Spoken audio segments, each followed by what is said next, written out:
lies ruin your life. So you will not accept a white lie? You won't cast... Well, look, a white lie is better than a black lie. But look, if you're really telling the truth, you're serving truth at every level of analysis simultaneously. That's right. So if my words are landing properly, they're going to be the words that work right now and tomorrow and a week from now and a month from now. And they're going to work for me and they're going to work for you. So a true statement has levels of application. And a white lie is a statement that's true at one level and false at another. Now, you might not be able to, maybe you don't have the wherewithal at that moment to come up with the statement that satisfies all the truth conditions at every level. And so you default to the best you can manage. You know, your wife says, do I look fat in this dress? You know, or maybe she says, how do I look in this dress? And you think you don't like that dress. And, you know, the easy thing to do is to say, I love it, dear, whatever you want. Or, you know, of course not. But that's a white lie. But that's not the optimal answer. Like a better answer to that is, don't ask me questions like that. And then you can have a discussion about it. See, the thing is, I bought a lot of clothes for my wife. I like clothes shopping for my wife. And I tell her how I think she looks. And the advantage to that is that if I tell her that she looks good, she knows I mean it, right? I'm not muddying up the water. And if I have to say something, I mean, it's not like the number of times that I've told her that I'm not happy with the way she's presenting it, like it's virtually never happens. She actually has extremely good taste. And so it's just an example. But if you're forced into a situation where you have to tell a white lie, there's snakes somewhere that you haven't dealt with. And maybe the best you can do, and that's Leonard Cohen, the poet, said, there's no decent place to stand in a massacre. You may have already compromised yourself to the point where in that situation, the best you can do is a lie.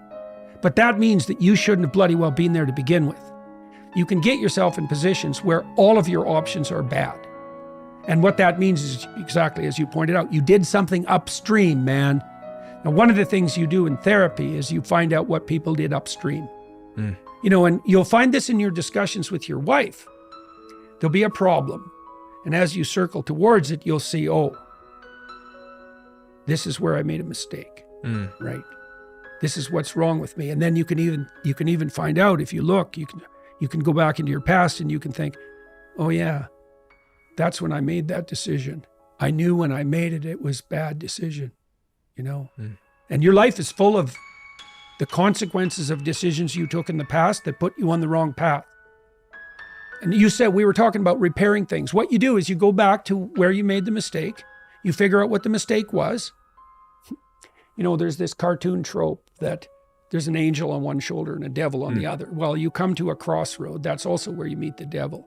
You go this way or that way. If you go the wrong direction, your life will be then the consequences of that bad choice. And then that will tangle you up. And then you'll suffer for it. Then you have to figure out, okay, what's the suffering? What's the problem? When did I make the bad choice? Which road should have I taken? That's how you fix a trauma.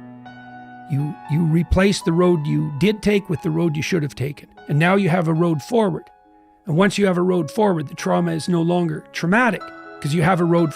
Your brain brings up the past because you have not specified the proper road forward. You go back into the road you took that was the wrong road. You find out what the right road was. Now you've atoned, you've confessed, you've repented, and you have specified the proper pathway forward. And that's what you do when you negotiate a solution to a problem with your wife too. Here's what we're doing. Here's the problem. Here's what we did wrong. Here's what we'll try to do in the future. And if that new future map works, that past trauma will be rendered irrelevant.